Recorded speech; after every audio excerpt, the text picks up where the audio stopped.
Welcome to the Bedrock Engineers Podcast, bringing you robot combat discussions for people who don't know what they're talking about. It's carnage here in the Battlebots! Oh! Huge hit there! Now he's a fire-breathing dragon! Hey! Hold on! Woo! I feel like I'm in a scene from the Texas Chainsaw Massacre! Getting, we're gonna need a bot medic! Here are your hosts, Ben and Scott.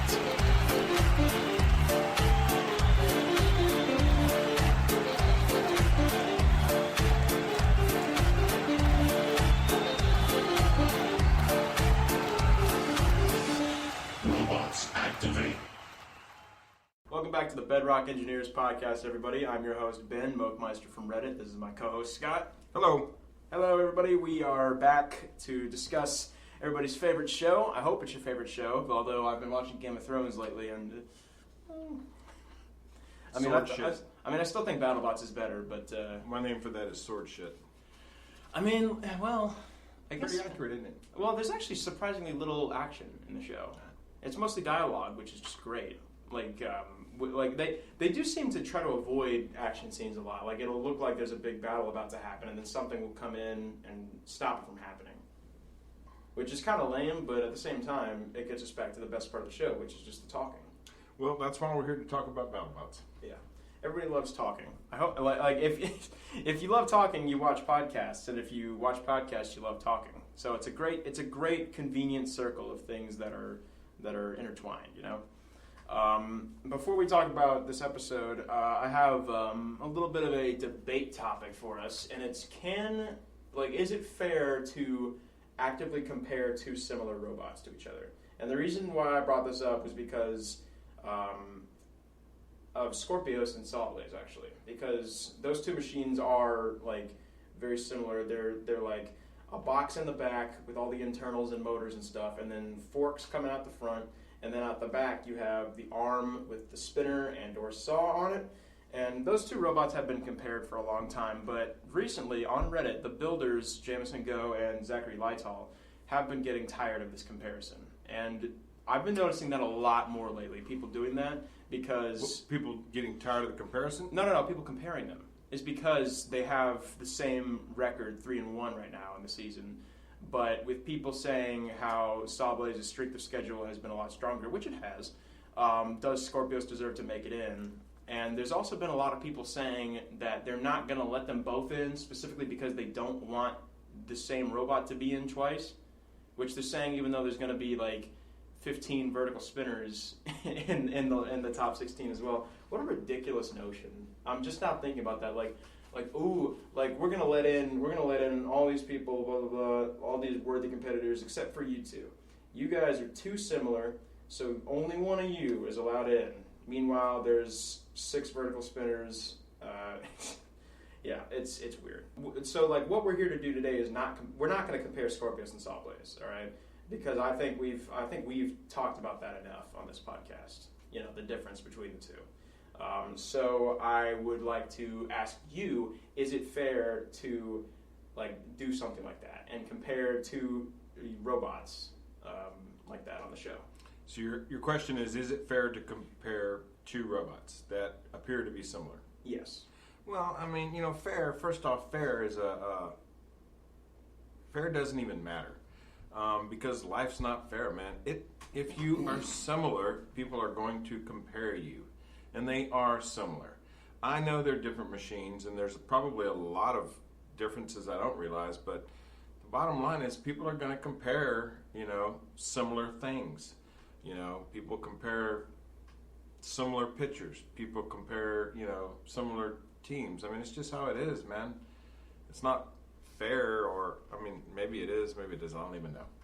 Yeah, I feel like it is always fair to compare them, but I think that the unfairness comes from the fact that they are both unique robots and there's nothing else in the field like the two of them, because I'll give you that. Sure, the more unique you are, I feel like that brings a lot of positive attributes, but the less unique you are, the less likely you are to just be dismissed as just the inferior version of the two, so why are you even here? Because I've noticed people doing that a lot more lately. Usually it's Scorpios that people agree is the lesser of the two machines, but Yeah, they do typically have that attitude about them. Like when they think, aha, you're the worst of the two. It's like, well, you're just inferior. Why'd you even bother coming to Battlebots if there's just a better version of you? But meanwhile, there is definitely like one of these vertical spinners in the field is the worst out of all of them. And yet nobody says, well, why are you even here if you're just a bad version of so and so robot, Zuba Zuba? Nobody does that because there's so many other ones. The people. The machines, the teams, the athletes getting compared never like it. They never like it. But if you're one of only two, then it hurts. So it's to their advantage to try to stop the comparisons. They're not going to like it. They're never going to like it. Two athletes don't like being compared to each other. Teams don't like being compared to each other. They really are different. However, the reason people compare things to each other is because they're similar. So even though they're different, it's just always going to happen. Two supermodels get compared. Two quarterbacks get compared. I mean, it's just how it goes, man. Brothers get compared. I mean, it's always going to happen. There's a reason people do it because they're similar. We're not comparing Hydra and Scorpios, but we compare Hydra and Bronco. Let's not forget this episode literally organized the main event around the King of the Flippers and the New Blood Flipper. Yeah, I mean, specifically because they're going to get compared. Exactly. There's a reason people do it. We are going to compare them. Of course we are. I mean, and so of course Jameson and the other guy are going to try to dispel that. They don't appreciate the comparisons. In their eyes, they're very much different, but their eyes are biased too. See, I feel like you just summed up the reason why so many people think Solid Blaze is an automatic lock and Scorpios might not make it in with its 3-1 record. You said Jameson Go and other guy. Well, we interviewed him, so I know, but I still, met him over he's here. a better known.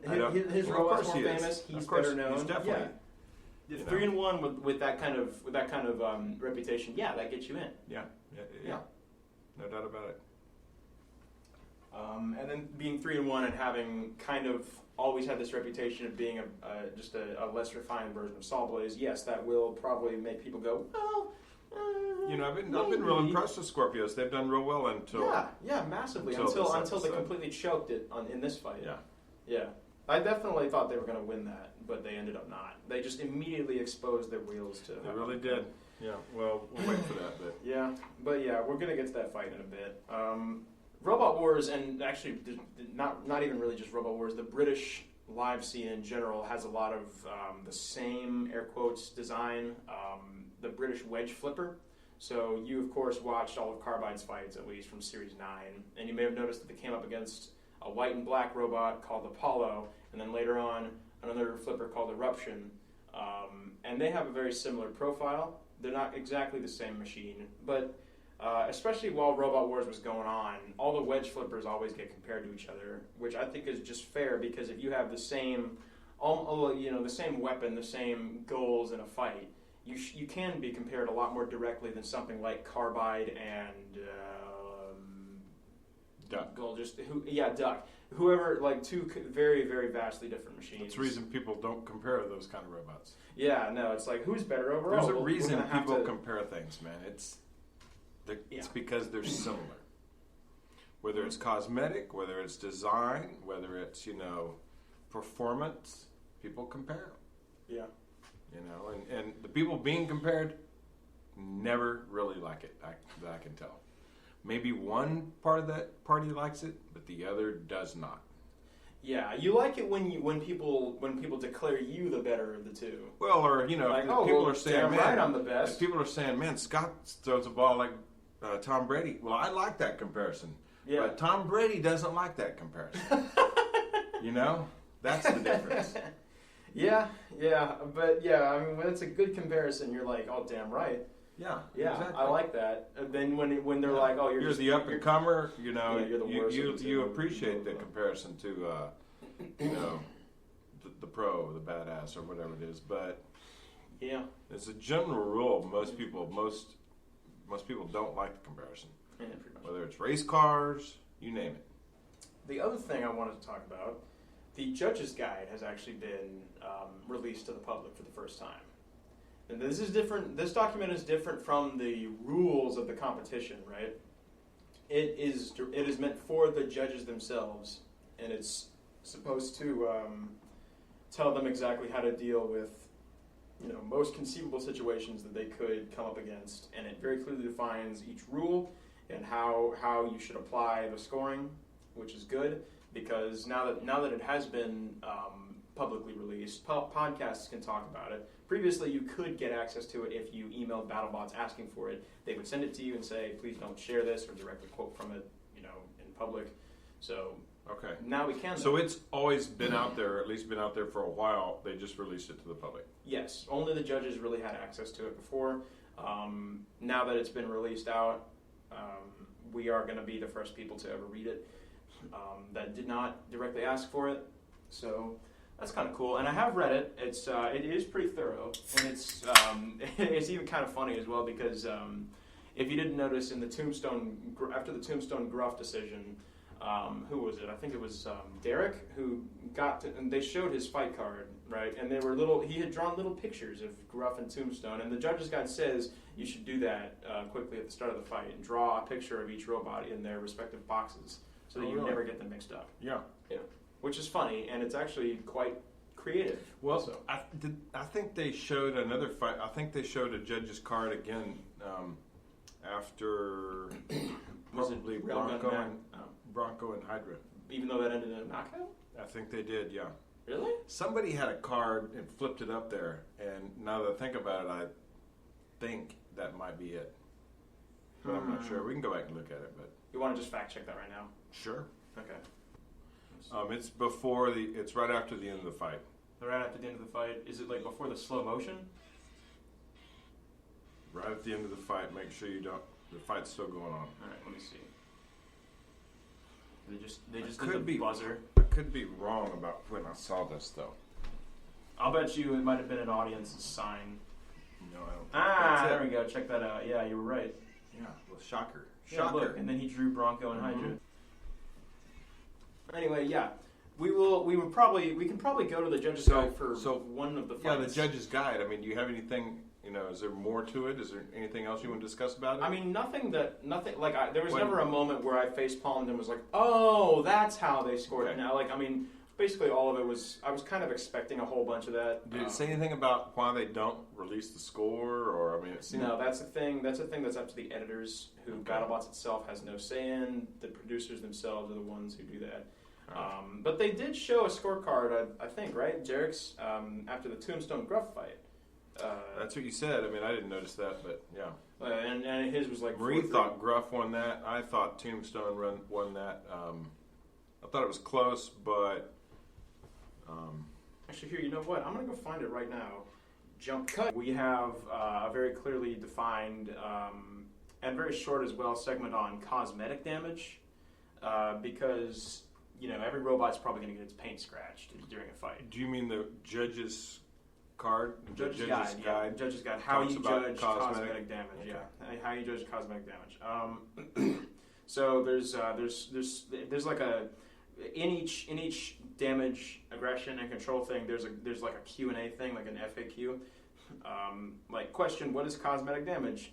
And then the answer is cosmetic damage is defined as scratched paint or armor or minor dents or scrapes that do not reduce the functionality, effectiveness, or defensibility of a bot. So Gruff, like Team Gruff on Reddit, said that they were not happy with the judge's decision, which is understandable, but their reason for it was very strange. They said that because Tombstone had only done cosmetic damage to themselves, they deserved one of the damage points, which is just bizarre to me. Well, didn't they get knocked out? No, they didn't get knocked out. They did get stuck for about 10 seconds on a piece of debris. Didn't they stop moving? They got stuck, but then they, according to said that, but audience at members, the end of the fight they weren't immobile. They were not immobile. I don't mean stuck. I mean like not moving. No. They drove back to their starting screen just fine at the end of the fight because they were pretty fucked up though, weren't they? They were damaged, weren't they? I mean, you could see. I remember us talking about it. They were damaged. You could see damage, and their forks were bent a bit. But other than that, the robot did look mostly fine.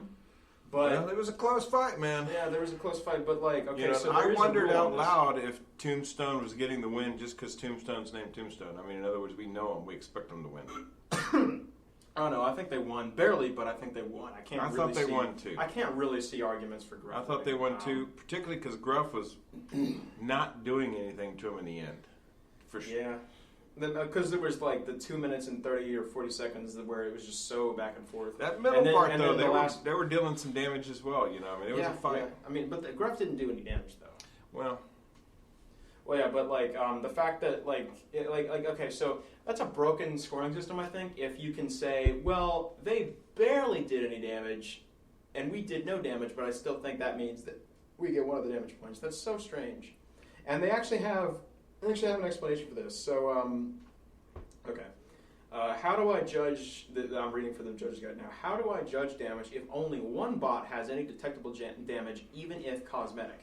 And it says, if one bot inflicted detectable damage on its opponent and its opponent never caused damage in return, a strong advantage should be given to the attacking bot. absolutely. However, if an opponent did cause some damage in return, the opponent should receive some consideration for that damage. So I agree with that. yeah, I mean, like, if one robot deals damage, however small, and another robot doesn't deal any, why should that robot get any damage points? They should not. Because this is a percentage thing. They should not. Yeah, it's a percentage thing. Like, so Tombstone wasn't damaged at all? no, it looked absolutely the same as it did at the start of the fight. Yeah, and remember, even if its frame did get a little bent from just the forces of its spinner, I could see Gruff maybe getting that, but that wasn't what the team was arguing. They were saying that they were like, yeah, Tombstone took no damage, but we hardly took any damage, so we get 1 damage point, right? No, that's not how it works. But yeah, the judge's guide is very thorough. Anyway, but yes, yeah, that's basically all I have to say on that matter. Should we go ahead and start talking about? Let's do it. Episode 13. I thought it was pretty good. I thought it was pretty good. Substantially better than the last episode, which was just pretty good. So mediocre. Not even terrible. Just oh man, it's forgettable. I thought it was pretty good. Yeah. The first fight. I have a question, by the way, about the episode in general. First off, why does Kenny talk to some losers and not all of them? What was? I think he does that. Like, and this could be completely wrong, by the way. I think he does that for the 4th fight and the 7th fight because the 4th fight is a. You think that's how it is? Yeah, the 4th fight is regarded as a mini main event, and then the 7th fight actually is a main event. Okay. And to keep in mind, the 4th and 7th fights are also typically between big names. Yeah. They're never going to not interview Tombstone after a loss. Sure. What I'm saying. Well, I understand that. Yeah.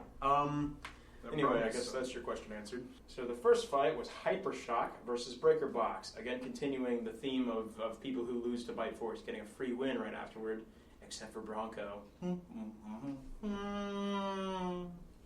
Anyway, what'd you think of this fight? Well, Breakerbox came in 1 and 2. Hypershock came in 2 and 1. I thought Hypershock started off slow and then boom, boom, boom, a couple of big hits, nice hits, and Hypershock did flip. Definitely can't write. Well, Definitely not right. It could, but they said afterward our self-writing mechanism wasn't working going in, and we knew that. It couldn't write in this fight. Yeah. Could not write. Definitely could not write. Couldn't self-write, no. The double discs I thought were a weird choice. When they know, like, okay, so I don't know if it's a different weapon motor than last year or not, but last year it was really struggling to spin up the weapon. It would get going a little bit and then just kind of slow down and stop again, and they would have to keep driving around the arena for like 20 seconds trying to get it going. And when it eventually got going, it hit hard as hell, but then they had to go through that whole process again, and then it would just burn out everything. I thought Breakerbox was weak, but what do you think of Breakerbox giving away a win? Because they gave away a win. Well, I have to actually compliment them on that because they probably know they're not getting into the final 16, and they. That's not the point. That's what this fight they gave away a win. What do you think of that? Well, the fact that they got stuck in the kill saws, Jim probably was thinking. You mean Hypershock? Hypershock, yeah. Jim was probably thinking that's bullshit. We're not letting them lose like that, so we're just going to get them. I thought Hypershock should have acknowledged that. Did they not? He did not. Kenny definitely did. Kenny did. I thought Will Bell should have acknowledged it. Yeah. More clearly than he did. I don't think he did at all. Yeah. And I think he should have. Yeah. Well, Other than that, Breaker Box was pretty weak. I hear that. In my opinion, Hypershock was clearly helped. They were stuck. Yeah. I mean, for sure. And then they immediately got stuck again. Yeah, they did, boy. The mini-bot freed them, and then they came so close Yes, to they getting did. stuck a third time. Yes, they did. I was literally shouting at my computer, like, okay, clearly you want to get stuck in all the kill slots. It was like, you better avoid those things. Bruh. I'm willing to bet if he got stuck again, Jim would have just gone, whatever. I don't know, man. I think he should have acknowledged it, man. How much are you willing to bet that in Hypershock's future fights they're gonna have some kind of a feet on those horns on the top that let them drop upside down so that they're too wide to fit in the kill slots? I'll bet they do. I'll bet they have those. Huge has those on its little legs. It has like some feet. Little bit tiny legs. the things that let it drive forward, yeah. They do have some shoes on them that are too wide to fit in the slots, which is the kind of clever thinking that I don't think I would have the foresight to. I would say the best course of action would be to fix your self-rider. Why did they go into this fight against a lifter, not with their self-rider not working? I don't know. I think the guy's a little cocky, a little too cocky. I know. Yeah, I agree. Like he wouldn't need the self-rider against a lifter. He kind of alluded to, I see weaknesses in bike force, and boy, here we go. And it's pretty funny how he never actually said what those weaknesses were. No, he did not. Like, I see weaknesses in them. It's like, okay, what are they? Oh, I'm not going to tell you. Well, he shouldn't say that. Hint, wink. I don't actually see weaknesses. However, he should have then been more dominant in this fight. Yeah, well, I mean, they were really dominant until they got flipped, and then their weapon also stopped spinning. Okay, 30 seconds. They were really dominant for 30 seconds. They got flipped early, dude. As boring and lame as I think Breaker Box is, exactly, it's great to see them get hit by a vertical, because the scoop just spins around like crazy. It's great fun, and this fight was great fun until it got boring with Hypershock being flipped and their weapon not working. And it kept getting started a couple times. It turned into blood sport at the end there. So what happened? Breaker Box just quit? Kind of died. Yeah, for no good reason, because I mean, it always Hypershock had kind of hit them hard right there. Like I said, boom, boom, boom. They had some good hits, and then they got flipped, and that was pretty much it, man. Yeah, Breaker Box. But I did still enjoy the fight. Breakdown. Well, yeah, it was a good fight until it wasn't, but. Overall, them getting stuck and getting freed by their opponent, I guess adds a little bit to the enjoyment of the whole thing. Yeah, like I genuinely almost had a heart attack when they got stuck when they almost got stuck the third time. I was like, dude, don't drive into the saws anymore. It's pretty hard to drive a thing that's upside down like that, though. Well, and it's he went from being a great driver, sliding all over the arena, a super mobile robot to not very drivable and not very maneuverable. I mean, it drives better upside down than Bombshell does. Also, thankfully, we've seen the next fight card. Thankfully, Bombshell's not in it. Good. Bombshell is gone, and they deserve to be gone. Anyway, that's all I have to say about the fight. What do you have to say? No, that's pretty much it, man. That's all I got to say. Would you like to move on? Let's do. Yeti versus Tantrum, a fight that I thought was going to be really good, and it wasn't. Well, I mean, did you think Tantrum was going to do something? I mean, I wasn't expecting them to go with their forks. I was expecting them to go with their anti-horizontal wedge because Yeti has no feeder system. It's just going to glance off that wedge, but they didn't do that. Both bots came in 2-1, and I mean, I didn't write much down here, First off, I did write something. How can Tantrum be 2-1? I mean, a rumble, but they won.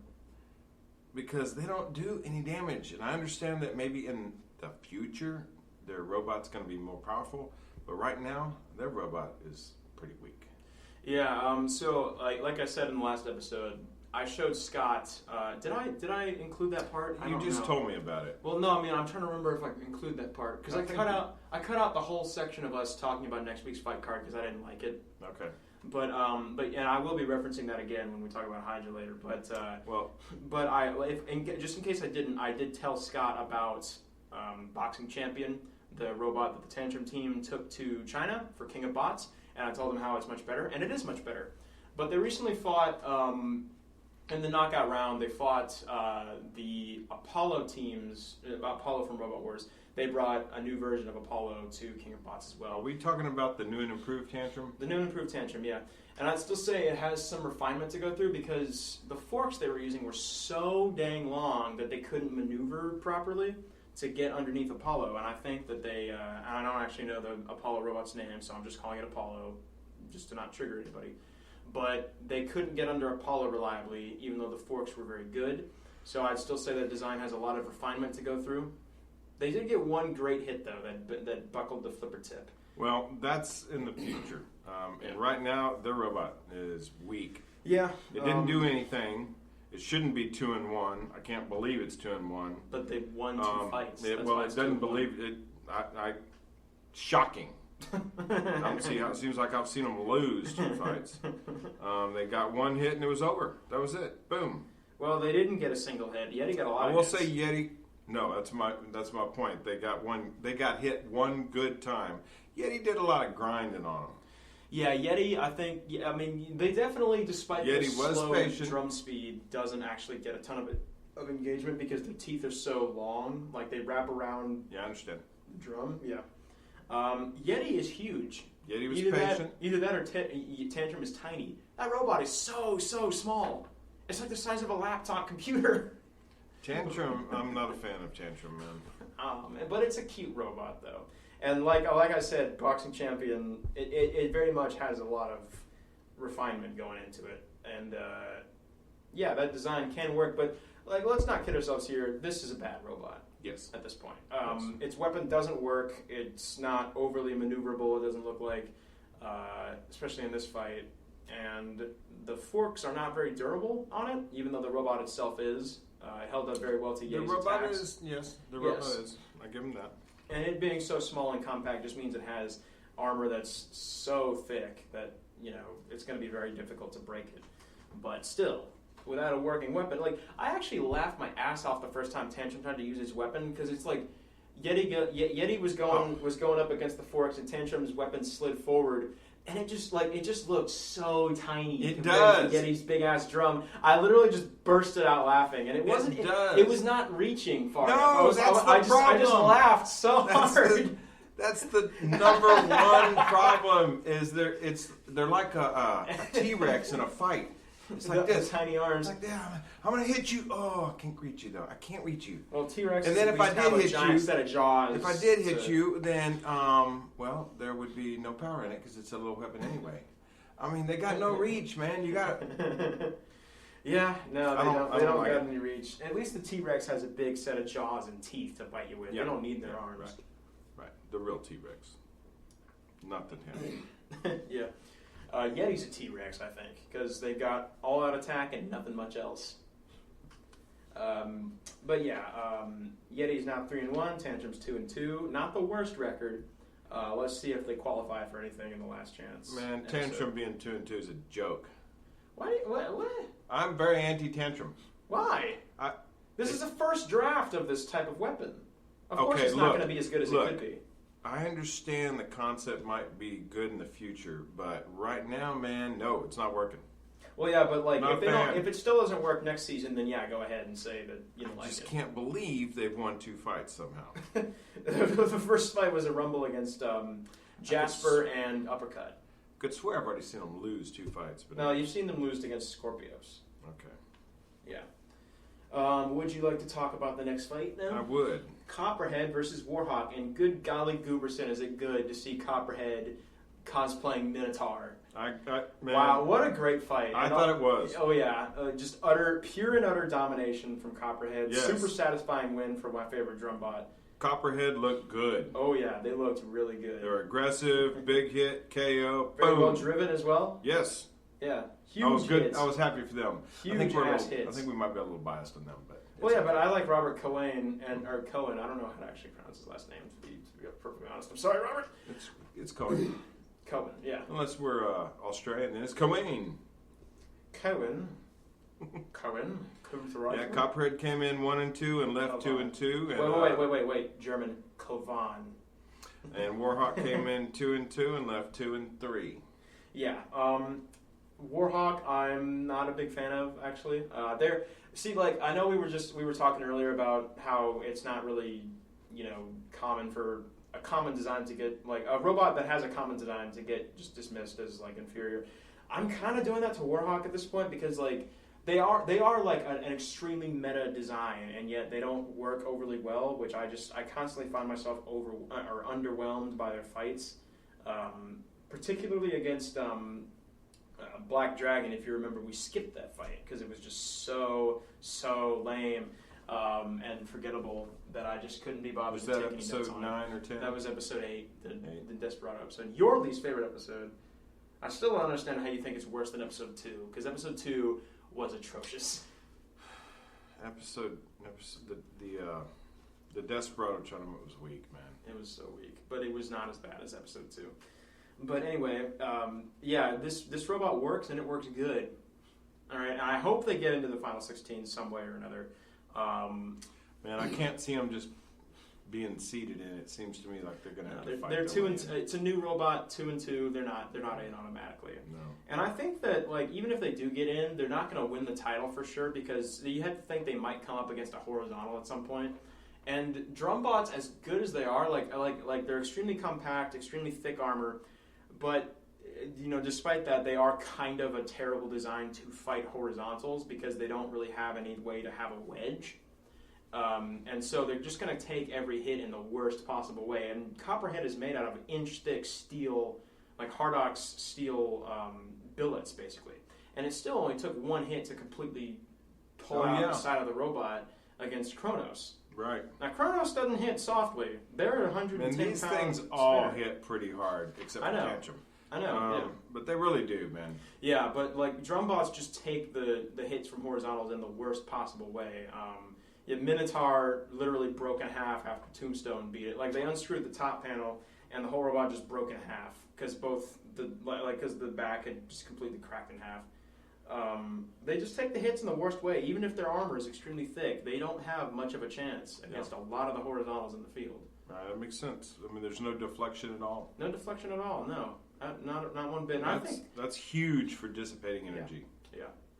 Inclined planes, they really do work. I mean, everybody jokes like, oh, wedge bots, blah, blah, blah, like easy wins. Like, no, it really, flat out. There's no real other plan against a horizontal except just half. They even said it in this episode, but low wins. I mean, low wins in almost all competitions. Man. 2 knockout losses, but 1 knockout victory, to be fair, and it was a very dominant victory against a robot that doesn't have a terrible record.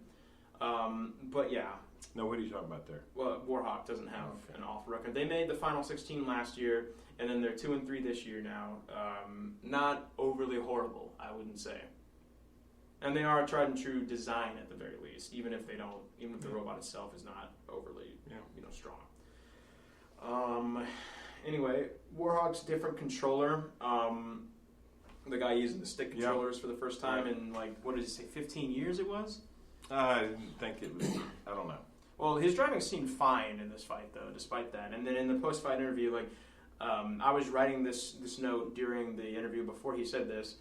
It says, Warhawk's different controller didn't seem to hurt them. And then right as I finished... seem to help them. Well, I mean, yeah, but right as I finished typing that, the driver, literally, like he said in the interview, he said, I don't really think it made a difference. We just got beat out, right? I was like, yeah, exactly. And then I typed ahead, the driver agreed. So...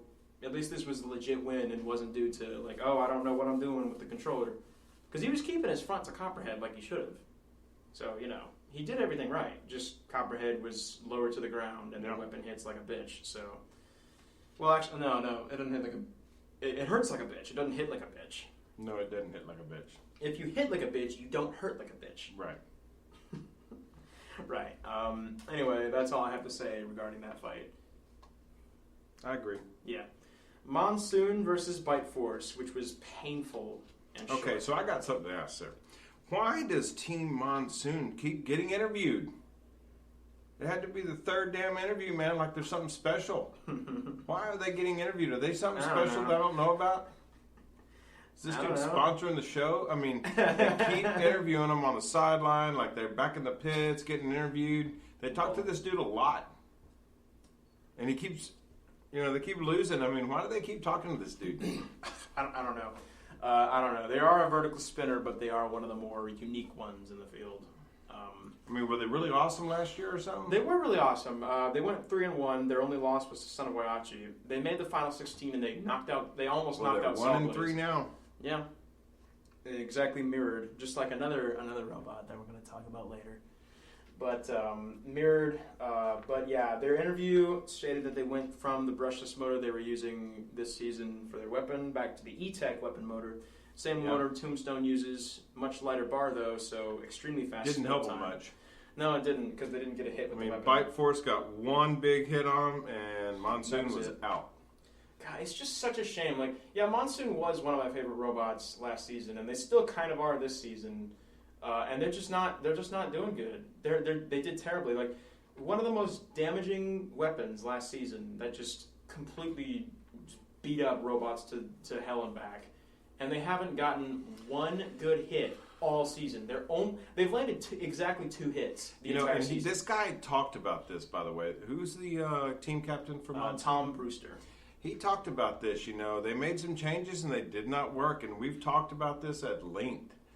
Last episode, I think I brought it up about theorizing or trying to figure out why our robots that were either A, really good last year, and B, not good this year, or I guess that's not A and B. That's A, really good last year and not good this year, or B, really good in other competitions and not good in this competition, And he talked about that some. So yeah, changes matter, man. And they made some and they didn't work. Yeah. Whether it's just the little things like wiring coming loose, or because that's what I think he said he thinks happened. Because really, it was just one hit. They shouldn't have been knocked completely out, and they were just dead. Some light hits at first. It would make you think it probably was electrical, I would say. I mean, it wasn't even mechanical, really a big hit either. It was kind of like, Well, I would say it was a big hit. I mean, but you knocked a 250-pound machine flipping a little bit, but only one. Yeah, only one big hit, and that was it. Makes you kind of think that if Monsoon had landed a hit, they would have knocked themselves out in this fight. Probably. I agree with that. Yeah. But yeah, two hits in 4 fights, and like the only 2 hits they landed the entire season were against Ragnarok. The first hit was a half-speed hit, didn't really do anything. Second hit was a full-speed hit, and it did no damage whatsoever. And that was it. That was the last hit we ever saw them land all season. And that's just such a crying shame. Because I was really looking forward to this season seeing Monsoon just wreck house again like it did last time, and it just didn't. No, it didn't. It has had a absolutely terrible season. What do you think of Bite Force's 13 win streak? Well, that's only if you include the Rumble that it was in. Okay, after it lost 12, to Sean. 13. I mean, sounds to me like they got. So you're saying they don't have a 13 win streak? No, they do. Okay. But that's if you include the Rumble, which is an exhibition match. If in fact it was a fight, then I'm including it. It's a 13 win streak. Like what? Who can possibly beat Bite Force at this point? I mean, seriously. Like I know we joke, but Hydra. You think about I mean, Hydra loses the ground game, and Bite Force is so low to the ground, nothing ever gets under it. You think so, Bite Force is lower than Hydra, huh? Yes, I do. I mean, Hydra had to put those 2 extra fork things on the front because, they posted on Facebook. They were like, "So here, check out what we added after consistently losing the ground game for all 3 of our last fights. Before we got under our opponent, they always got under us," is what that translates to. Yeah. So they put those hinged fork things around its tongue. The red fork tongue on the end of the flipper, and so yeah, that's that. But I think Bite Force can get into those easy peasy. Well, they don't look particularly refined. You called it on episode 1, man. Bite Force wins again. Well, yeah, I mean, everybody called that about Tombstone though, and then they lost to Bombshell, fight 1. Well, you did in the final 16. Well, true, yeah. I don't know. I don't think anybody is truly unbeatable. I don't think Bite Force is unbeatable, but they are damn strong. Yeah, just dispensed with one of every their opponent big they fought. strengths is they are prepared, man. Yeah. The dude might not be the best driver, but he's a good driver. I didn't say. I'm saying he's capable I didn't say, he is he's the best driver. No, well, I don't know that he's the best driver. No. Who is better than him then? I mean, if Look, you're going to make I that don't claim, know you got to be prepared with a counter. No, I said I don't know that he is the best driver. That doesn't mean he's a bad driver. I know. If he's in the top 3 or 4 drivers, that's damn good. Yeah, but if you're going to say he's not the best driver, you got to say who you think the best driver is for that to be a valid. No, I don't. No. My point is he's very high in all the categories. They're prepared. They scout their teams, their competition. He's a good driver. Doesn't mean he's the best driver. Certainly not the worst driver. Their machine is durable. They have a lot going for them, is my point. Will Bales might be the best driver, but he overdrives sometimes. Against Bite Force, he made mistakes, man, Yeah, he did. Too aggressive, and he also did that in his very first fight, by the way. And he also, at one point, was too unaggressive and just backed off when he had a clear shot at Bite Force's ass. We wondered about that, by the way. Yeah, I mean, I'll bet you that what he thought was, he's just going to whirl around and hit me. Like surely, I got to play this a little more. We don't know what happened there. My point is, Bite Force is good in all the categories, Yeah, I mean, they're not the fastest machine. They're not the hardest hitting. They're not, the most heavily armored. But they are the most reliable, and they're also the lowest to the ground and the best driven, which is basically the effective equivalent of, not being the best shot if you're a bounty hunter, but you are the luckiest. And, I'm not saying Bite Force is lucky. They're not lucky, but they just win their fights outright. They don't need luck. They're well prepared. The only fight. They're durable. Yeah. Prepared is huge, man. Prepared is huge. Yeah. So many robots have lost because they came in unprepared. Quite frankly, if had Hypershock lost to Breaker Box, which would have been sad, it was because they weren't completely prepared. Their robot couldn't write. So, I mean, being prepared is huge. Mm-hmm. And the only fight they've ever lost was to the worst robot ever, Chomp. Well, Chomp. dude. And even then, Chomp still needed the aid of the bullshit active weapon rules in Season 2 to win that fight. If they had that fight in any other season, Bite Force would have won that. Because you don't believe that they actually got beat by Chomp, do you? No, they won according to the rules, and the rules are wrong. All right? Okay. Yeah, Chomp won, but they didn't beat them, is what I'm saying. Okay, I see. They won on a technicality. So had Chomp lost to them, how long would their win streak be then? Oh, man, assuming they had won their next fight. Would we just add 1 to it, or would it be much longer? Well, let me go through what their next fights would have been, all right? So, no, let's don't. They would have fought Yeti if they had beaten Chomp, all right? So Yeti fought Chomp next. So if Bite Force had won that, they would have fought Yeti, yes. Well, that's next. theorizing. I'm talking about what really happened. Well, let me see. Well, assuming they had won the next fights, it would have been, so they would have beaten, let me see, how many fights did they have before they fought Chomp? That's what I'm asking you. Oh, man, because, they were the Series, Series 1 champion, and they didn't lose a fight there. I think they fought 5 total fights. So are you saying that the only fight they lost was Chomp? Ever. Yes. So they've won 25 fights and lost 1. So they're 24-5 or some shit like that? No, they're 24-1. Oh, yeah, 24-1, excuse me. 24 out of 5. 24 wins out of 25 fights. Yeah, that's my point. Basically, okay. The best win rate of any machine in Battlebots. And 13 in a row. Yeah. Except for the new machines who have never lost a fight because they've had 1 fight or something. But, That's pretty dominant, man. Yeah, that's absolutely crazy. In fact, that's very dominant. They might have won Season 2 as well if they hadn't lost to Chomp. But I mean, like I said, maybe that dude's good luck is him kissing his girlfriend before every fight. Well, it's actually his fiance. Oh, well, clearly that distinct difference. Yeah. Right. You put the ring on it, and he's going to kiss it. Man, I love them as well. A lot of people think Bite Force itself doesn't have a lot of personality. The team is great. Him and his fiance, they're adorable, and I love the fact that they give each other a little kiss right before every fight. Maybe that's his good luck. Maybe that's his whole thing, man. His whole secret. Yeah. If they forget to do that once, then Huge is going to win the ground game against them. If Huge doesn't win, it doesn't make it into the final 16. That's going to be a travesty of justice because Huge is the only machine I can conceive of beating Bite Force at this point. It really is. And at this point, after having seen Huge fight as many times as you have, you can't deny that they are the best candidate to beat Bite Force. No, my best candidate to beat Bite Force is Hydra. But Hydra's they're just going to get under That's Hydra. what you say. Well, yeah, that's what I know, because Bite Force always wins the ground game. And Hydra's little fork things, So sure, they're you better than say- what they had, but they're unrefined. Like in the video on Facebook that they posted, the fork things they're not refined at all, because they were kind of like coming off the ground in some parts at first. Don't be a hater, man. Tilting. I'm not a hater. I love Hydra. Oh man, that's one of my favorites for the title. If they have to come up against Bite Force, though, I'm making all kinds of funny Right faces. now, yeah, everybody can tell that. Right now, if Hydra and Huge go at it, who's winning? What the hell's Hydra supposed to do against Huge? Bronco had the wizard hat. What does Hydra have? Nothing. Nothing.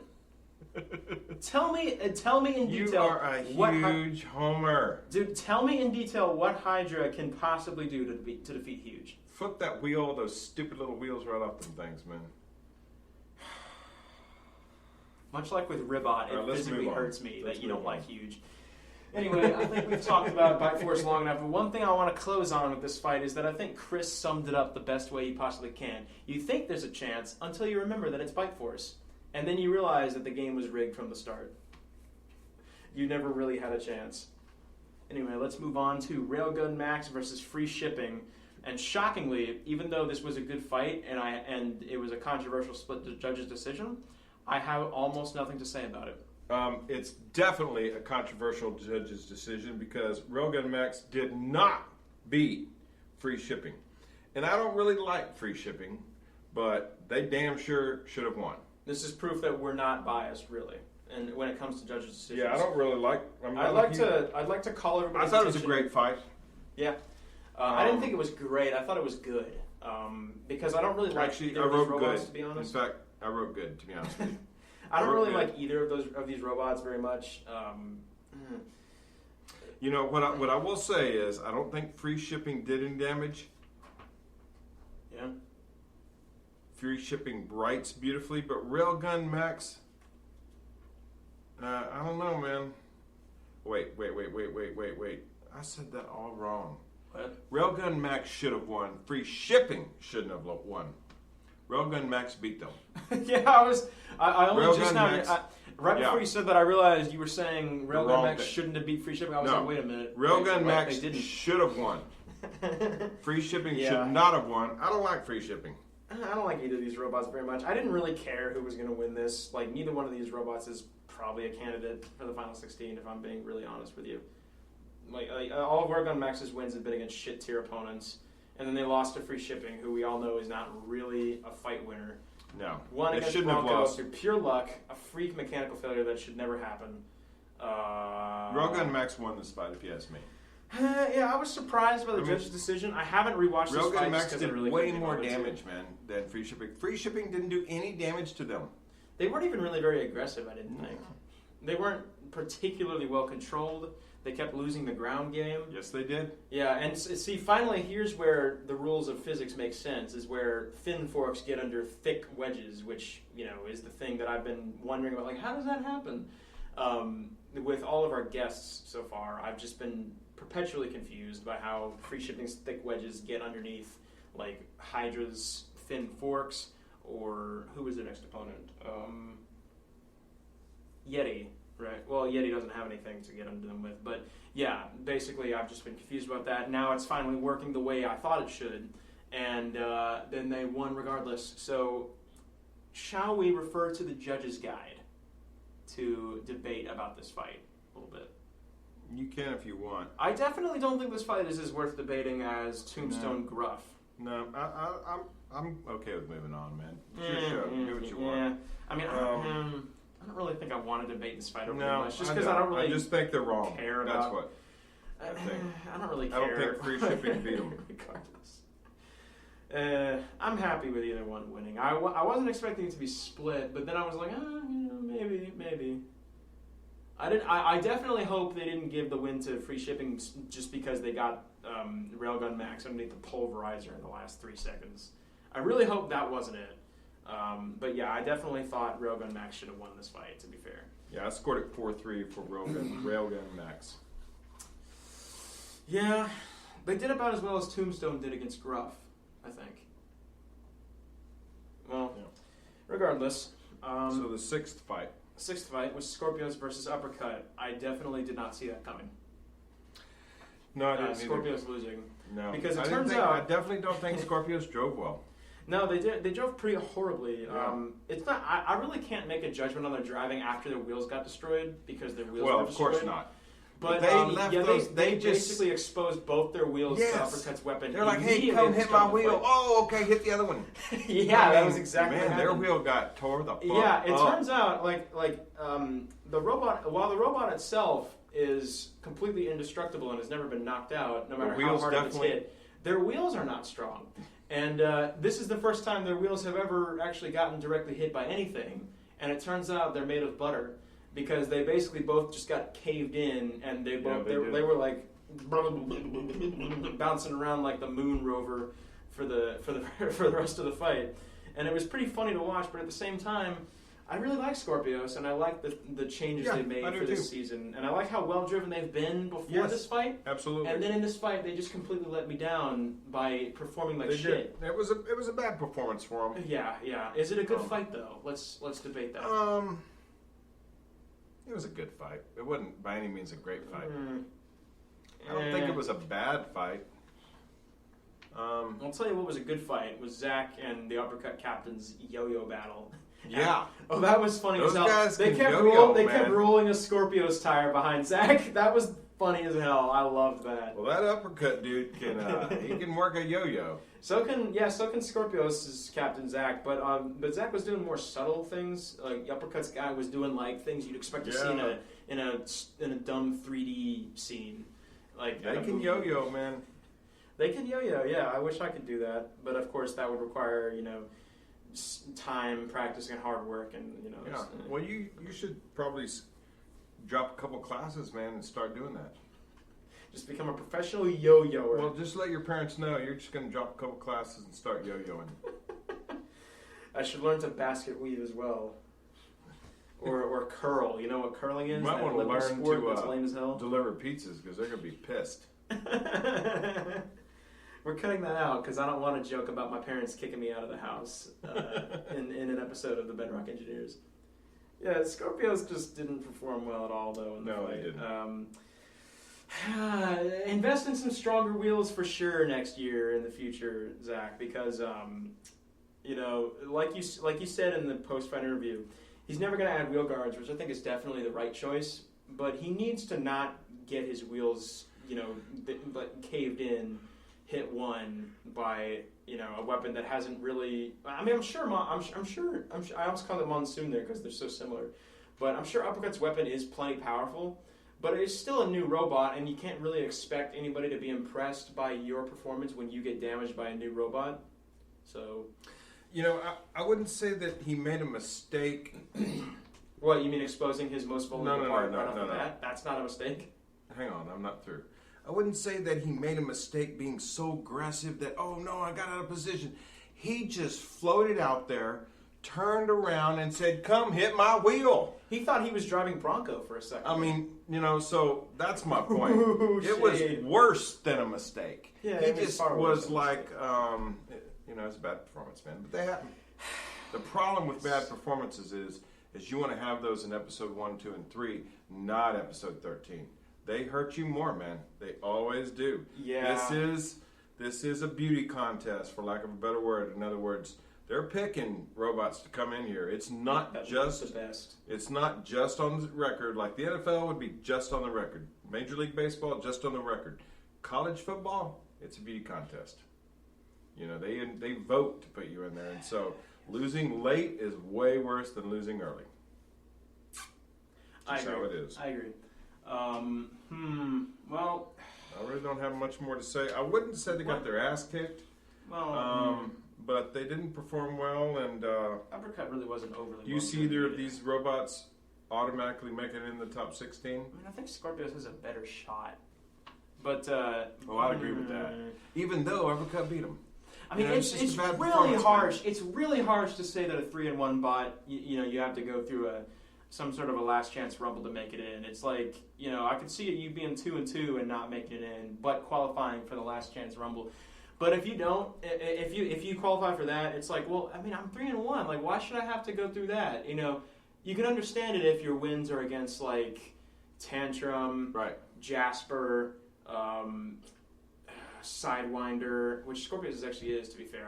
Actually, they beat Tantrum too. Yeah, they did. Yeah, they probably are not an automatic entry. And then they beat Copperhead, which isn't the worst. You know, and they also did some very impressive damage in that fight. Zach and Robert told us in detail how much it was, whereas on TV it didn't look like it was anything at all. But yeah, it was a shame, like, to see this fight turn out the way it was, because like I said, I like Scorpius a lot. I was really hoping they would get those exposed weapon motors on Uppercut, and they didn't. They only barely shredded the tire, which made them sprays and foam everywhere, which was weird, but you know, that's all I have to say about this fight. Anything else from you? Nope. Anyway, are you ready to talk about Bronco's retirement?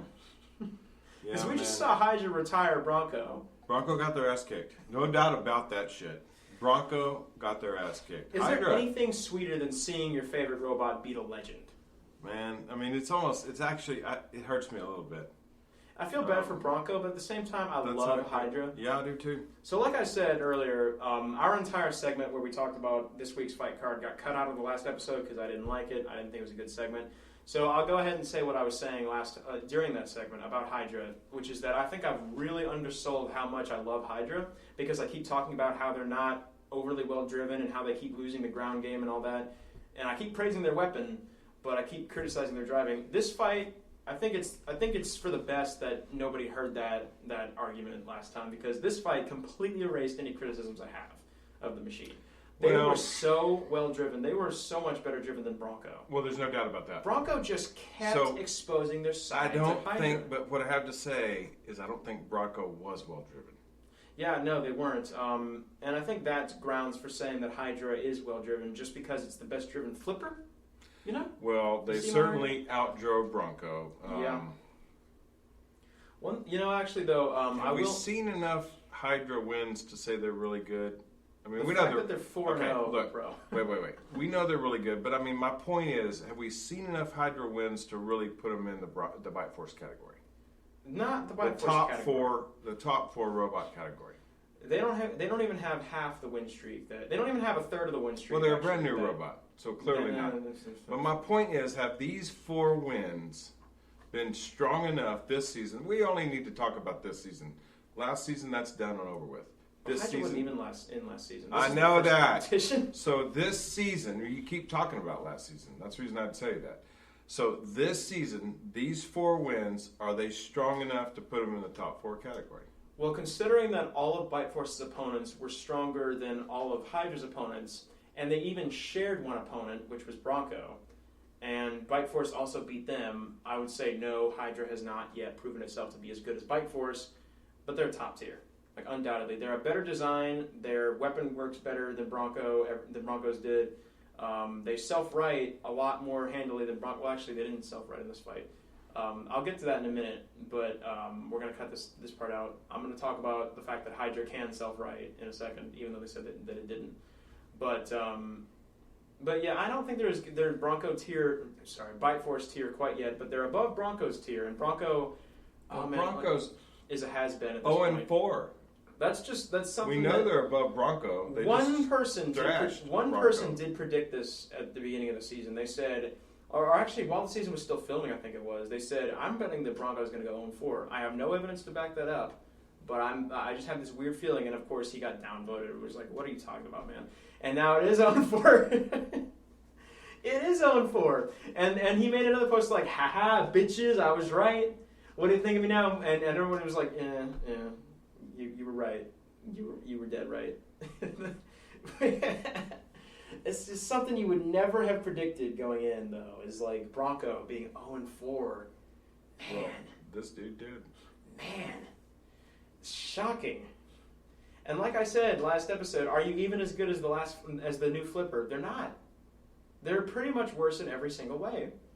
They were worse driven. Their weapon doesn't, it flips about as high as Hydra's, I guess, but it runs out of flips, so the weapon is worse overall. And they're a clumsy design that, people tend to armchair engineer Bronco a lot. You know, people who aren't actually builders saying, well, it's too long. You know, it's way too long. It can't turn well enough. And I've been noticing people saying that a lot more this season, even though that hasn't really been what's killing them. But in this fight, it definitely was. And you have to think that if at a certain point, what people keep saying is a problem keeps being a problem, they're probably right. Yes, they are. Yeah. Hydra, I'm going to say it officially. I'm acknowledging that they're right. Bronco is way too long. They're as long as an ocean liner, and they can't turn. Yeah. All right. They have a turning circle about as long as that of an actual ocean liner as well, because they just kept exposing their sides to Hydra, and even Hydra's captain Jake Ewart acknowledges this after the fight. He said, "Well, they're faster than us, but we can turn on a dime." There you go. Yeah. Yeah. Hydra's flips as well. Fucking hell, those were high flips. Yeah, it was. Especially that one. I know, man. They flipped them big time. Ouch. And if you have a flipper that can consistently flip that high, you've got a powerful ass machine. Yes, you do. I mean, yeah, like I said, I've undersold how much I've loved Hydra this season. That weapon is so creative and it works so well. And they had an AMA a couple nights ago, and they said that they already have Hydra flipping much stronger because they're testing the new version right now in their shop, and they have it flipping way higher than this version did. What the hell? What the hell, Jake? Are you trying to kill people in the audience? They look good. They look damn good, yeah. And they're certainly in the top 16. They're in probably the number 2 seed. Having beaten 4 opponents by knockout, which is something that Bite Force has not done. Bite Force hasn't done. Witch Doctor, I don't think, has done. Have they beaten all 4 opponents by knockout? No one. I don't think yet. No, they failed. They didn't knock Shatter out. That's right. No one has 4 convincing knockouts. Yeah, no one has 4 knockouts. No one has 4 knockouts, period, except for Hydra. Not even Death Roll, because they didn't knock Rotator out. Right. Yeah, so I'm thinking they're the number 2 seed. Only reason they're not number 1 is because Bite Force is reigning champion. Bite Force should be number 1. Bite Force should be number 1. If Bite Force loses to the 16th seed, when you're the number 1, when you won last year, you're undefeated this year. 2-time champion as well. You're they won number 1 season 1 as well. That's it. Yeah. Only lost again because of bullshit rules in season 2. Yeah, they're the number 1 seed. Hydra's number 2. I will be shocked if it's different from that. What do you think of the top 4 seeds are right now as well? I'm thinking, in order from 1 to 4, Bite Force, Hydra, Witch Doctor, Death Roll. Does that sound about right? Yeah, it sounds good to me. Yeah. Witch Doctor ahead of Death Roll more or less just because of pedigree. Not really because of the quality of their wins. Because Death Roll's weapon has been completely reliable, never broken down once all season. Witch Doctor's has smoked and died at the end of the first minute every fight. So I'm thinking they have. I'm thinking though the pedigree will sort that out, and Witch Doctor will be the 3rd seed. So yeah. But what else do I have on this? Oh yeah, right. Hydra's driving. Not only was it better than Broncos, just because Broncos wasn't very good, but there was a moment right at the start of the fight where Hydra broke a bad habit that they've been having in all their fights, which is the bad habit is that they will drive up to an opponent, and as soon as they touch them, they launch the flipper because they think they got under the guy, and they didn't. They did it against free shipping, and remember in the post-fight interview, they broke off little tips of their forks because they were damaging themselves doing that. And then against Warhawk, they did that at the start. They drove right up to them, Warhawk got under them, and they still fired the flipper.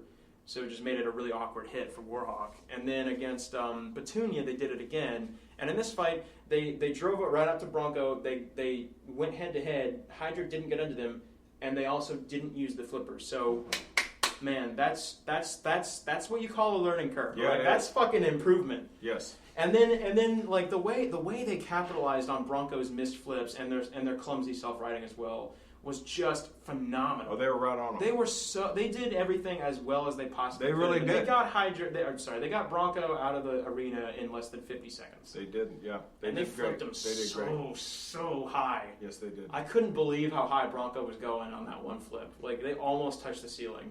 That was crazy. It was high, man. Oh, yeah. So Bronco is yesterday's news at this point. Yeah, I think they're definitely going to have to do a complete rebuild. And like it really bugs me actually to see people say, oh, Broncos should rebuild. I mean, they probably should, but if they don't, I'm not going to be mad because this is expensive, time consuming, and difficult. and Bronco's made of titanium, so Yeah, it's but really expensive. you're competing, and you got your ass kicked. But you don't you win went any 0 money and from 4. this, though. Yeah, I know, but dude, you're competing. Nobody goes into competitions to go 0 and 4. Yeah. So they want to win. Or until they lose in the top 16. Everybody likes to win. They want to win. They're going to have to come up with something new. Yeah, I agree.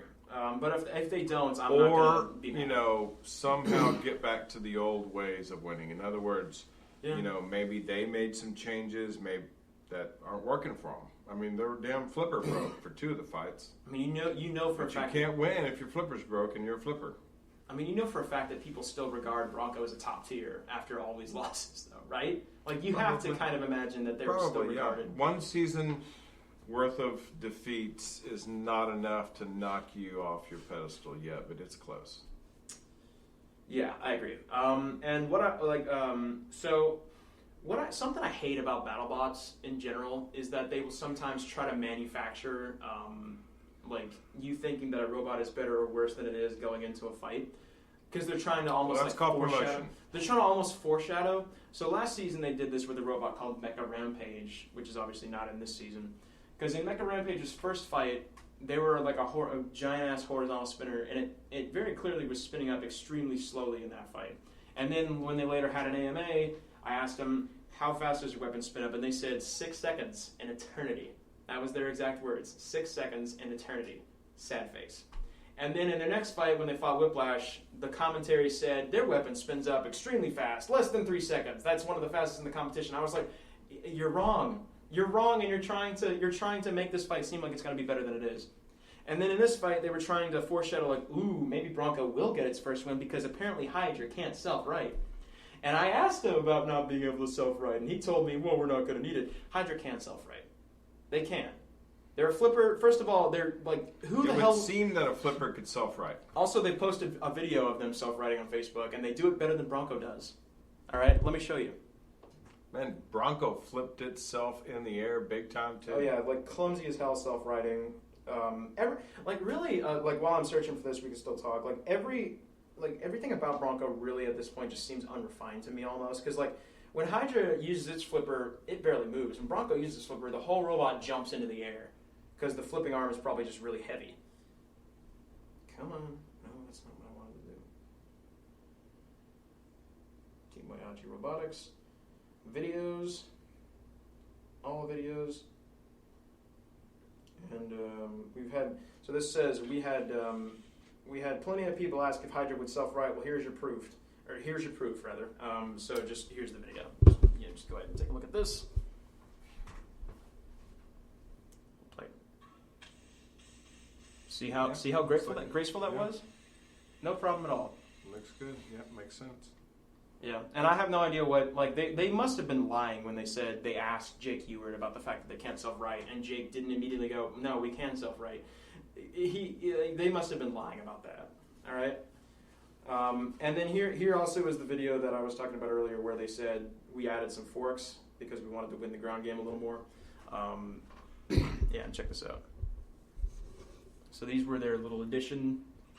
And this is why I say they probably couldn't still beat Bite Forces, because they're not on the ground. They're a little wiggly and loose because they were just added after not being originally part of the robot's design. So I'm still thinking they couldn't beat Bite Force if they went head-to-head with them, but if they somehow managed to get around to Bite Force's side, I'm thinking one good flip would just set them up for a total victory. Because those are high flips. That's clearly what they got to do. Yeah. Mm-hmm. Saying Bite Force is undefeatable by them, I think that's a little. No, I've said they're not undefeatable, but I can't think of anyone who can beat them besides Huge. And like I said, also if Huge doesn't make the top 16, that's going to be another travesty. I would be so sad if they don't make it, because they've shown so much potential this season, and they've done so well. Only losing against Son of Waiachi because their solid wheels weren't quite as good as they could have been. Well, because their solid wheels got beat the fuck up. Well, they took no damage until they eventually did break one of them. Yeah. Well, and then they got a so no damage until they took some damage. Yeah, and that then sounds they got like every fight I've ever seen. And then they directly he hasn't been damaged at all. Oh, look at there, just gotten damaged. I'd like to bring your attention, Scott, back to an episode. What was it? Episode 11, where and I cut this out of the episode. I made the rather erroneous claim, alcohol-fueled claim, but claim nonetheless that if Bite Force wins against Death Roll, it would be an upset. And you very quickly convinced me that it was stupid as hell, and yet I decided to double down on it and try to come up with reasons why that was the case. And I cut that out of the episode because it was so dumb, but I'm bringing it back because you know what? It deserves to see the light of day. What I said was Scott asked me if Death Roll could beat Bite Force, and I said probably not. But I think that if Bite Force wins that fight, it would be an upset. Even though I very much think that it would be a free win for Bite Force probably. And I said the reason for that is I said that because Death Roll looks cool and they've had a great run, that most casual viewers probably would assume that they would win that fight. You know, we probably know intellectually that Bite Force would win, but casual viewers don't think that coolness, you know, they think coolness correlates with effectiveness. Like, like if I built a robot, I'd put a bunch of spikes all over it, because that makes it look cool, and it makes it, you know, you can just stab holes in the opponent. I would think that most casual viewers, which are most of the show's demographic, would be backing Death Roll in that fight, and therefore Bite Force beating them would be an upset. And now I'm realizing that's stupid as hell. Because, Well, I'm very proud of you. I was way too far in on beer at that point as well. Like my mind was not working correctly. We were both really drunk by the end of that recording. I wouldn't say I was really drunk. Well, I mean, I had a little too much to drink. That's different. Yeah. I'd agree with that. Oh, my nose is just hung. All right, well, 3 episodes to go, man. 3 episodes to go, man. Oh, looking forward to it. How have you enjoyed this season so far? I have enjoyed it quite a lot. I've actually really, really loved the 2-hour runtime, which is something I was very worried about. Everybody was worried about it. I wasn't. Everybody was worried about it at the beginning of the season, but I think it's really worked for the show. I like having 2 extra fights from last season per episode this season. So let me ask you, are they still having the 8th fight on some stupid network somewhere that we can't see? They're not right now. Science Channel's taking a break until fall. They'll start airing the bonus fights again after So the how season many ends. episodes had a 8th fight on a different network? All of them should at some point. So last week? Was there a fight last week? No, because like I said, Okay, Science was there a Channel's taking fight the break. week before that? No, every episode's Okay. going to have it. Not on their original airing date, though. Not after the Desperado. So See how the Desperado ruined everything? So are you saying that prior to the Desperado, every episode had a 8th fight on a different network? Yes. Even the Desperado, they had a 9th fight because there were 8 fights in the regular episode because every fight was so Well, short that's and cheap. stupid. Well, regardless... Nobody wants to watch a show on one network and have part of the episode on another network. Yeah, I agree. But of course, if they can, they should, because Science Channel has less ads and they can fit more No, fights. if they can, they should not. Why don't they put it on ABC? Why not have one on NBC? Why not have one on ESPN? Why not have one to do on... with In other words, ABC anymore. I don't want to watch a damn show on 2 different networks. You want Battlebots to be on ESPN? I want BattleBots to be on one network. Fair enough. All right. But of course, it does help bring in different viewers if it's on 2 different networks, But right? it didn't help bring me in. Well, because you watched, because I brought you in, me. No, I was watching before you, but that my point is... But you started watching because of me. Okay. My point is, I don't want the damn show to be on 2 networks. But there's probably going to be a lot of people who don't watch Discovery at all. They watch Science Channel, and they'll be like, oh, hey, this looks cool. I'll watch this. And they'll see it and go, oh, that's awesome. And that's another viewer that the show didn't have if it didn't air on Science Channel as well. And that's also 2 advertisements, basically. Two times the... Maybe the Super Bowl should try that. Maybe just the entire 3rd quarter should be on a different network. Now, the halftime show is the effect, because the Science Channel bonus fights are always shit anyway. That's why we never talk about them on the show, is because we didn't talk about them because they suck. They're on a different network. I make brief reference to them. Okay, well, let's move on. But yeah, they've never been good fights, really. Well, what is it to move on to? I think we're done. I think a hamburger would be appropriate. I think a hamburger would be appropriate. Should I get a patty melt this time? Because I always get that. I'll get a hamburger this time. I'm in the mood for a burger. Well, anyway, this has been our review of episode 13. I hope everybody enjoyed it. I'm Mogemeister from Reddit, or Ben. This has been my co-host, Scott. Thank you for having me, man. I appreciate it. Thanks for all the listeners. Love you guys. Yeah, we will be back next week, as always, to talk about the next episode. I hope everybody has a great night, and bye-bye. Go Longhorns!